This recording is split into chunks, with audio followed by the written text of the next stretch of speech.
तो I guess आज करते हैं रूरल डेवलपमेंट में आगे पार्ट 2। तो कुछ इंपॉर्टेंट एनसीईआरटी लाइंस यहाँ पे दिखाई दे रही हैं जहाँ से कुछ क्वेश्चन आपके लिए बन सकता है। तो इन इंपॉर्टेंट एनसीईआरटी लाइंस को दिमाग में आपने फिट करके रखना फॉर दी एमसीक्यू क्वेश्चंस। अब गाइस यहाँ पे आप देख सकते हो कि green revolution was a harbinger of major changes in the credit system as it led to the diversification of the portfolio of rural credit। तो बेसिकली रूरल क्रेडिट का जो पोर्टफोलियो था उसमें डाइवर्सिफिकेशन आई, यानी रूरल क्रेडिट आपका production oriented lending हो गया। ठीक है जी, किसकी वजह से हो गया भैया? Green revolution was the main reason. ठीक है ना, तो ग्रीन रेवोल्यूशन की वजह से ये सब हुआ।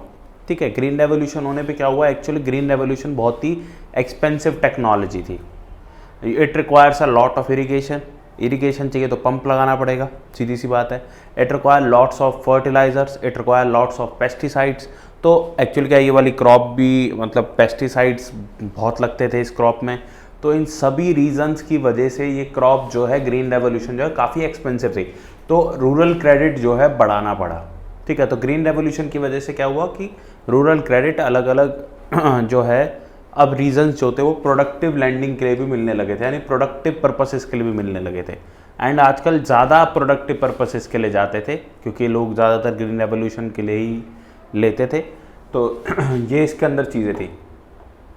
इसके बाद अगला है एक और इम्पॉर्टेंट एनसीईआरटी लाइन जिसके अंदर क्या है, institutional structure of rural banking today consist of a set of multi agency institution namely commercial banks. यानी कि जो हमारा इंस्टीट्यूशनल स्ट्रक्चर है रूरल बैंकिंग का, इस पे एमसीक्यू क्वेश्चन बन सकता है कि जो हमारा इंस्टीट्यूशनल स्ट्रक्चर है रूरल बैंकिंग उसमें कौन कौन से आते हैं। तो इसके अंदर नॉन इंस्टीट्यूशनल स्ट्रक्चर वाली चीज़ें डाल देंगे तो एक एमसीक्यू बन जाएगा।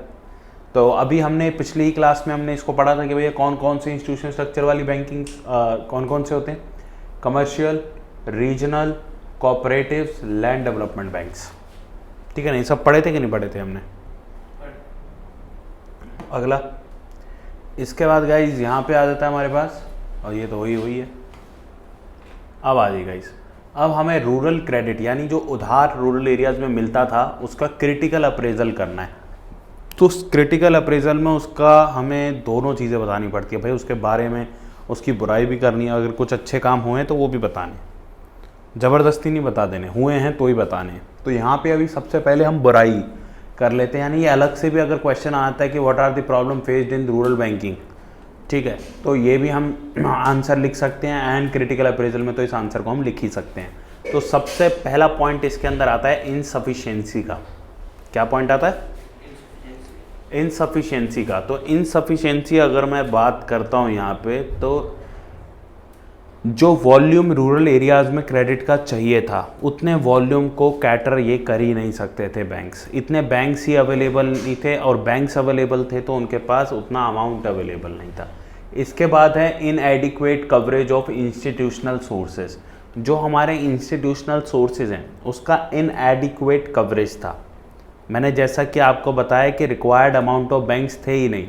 अब हर विलेज एरिया बैंक तक पहुंच सके इतने सारे बैंक्स नहीं थे, या एक बैंक सारे के सारे मतलब विलेज एरिया को कवर कर पाएँ इतने बैंक्स नहीं थे।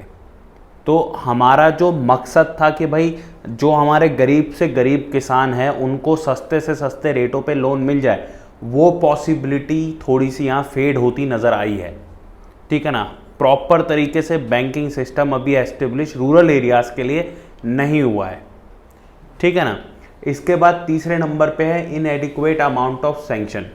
अब अगर बात करते हैं लोन मिल रहे हैं, हम ये नहीं कह रहे कि लोन नहीं मिल रहे हैं, तो जितना अमाउंट लोन के लिए रिक्वायर्ड है, मान लो चाहिए था 20 लाख रुपए, ट्रैक्टर खरीदना था, फर्टिलाइजर्स खरीदने थे and various other equipment that are necessary for agriculture, वो खरीदना था, पंप वगैरह लगवाना था, तो it all requires may be around, हम एक अप्रॉक्सीमेट ले लेते हैं अमाउंट 20 लाख लगना था मान लो, पर 20 लाख की जगह अमाउंट इनको मिलता था 12 से 12.5 15 लाख रुपए।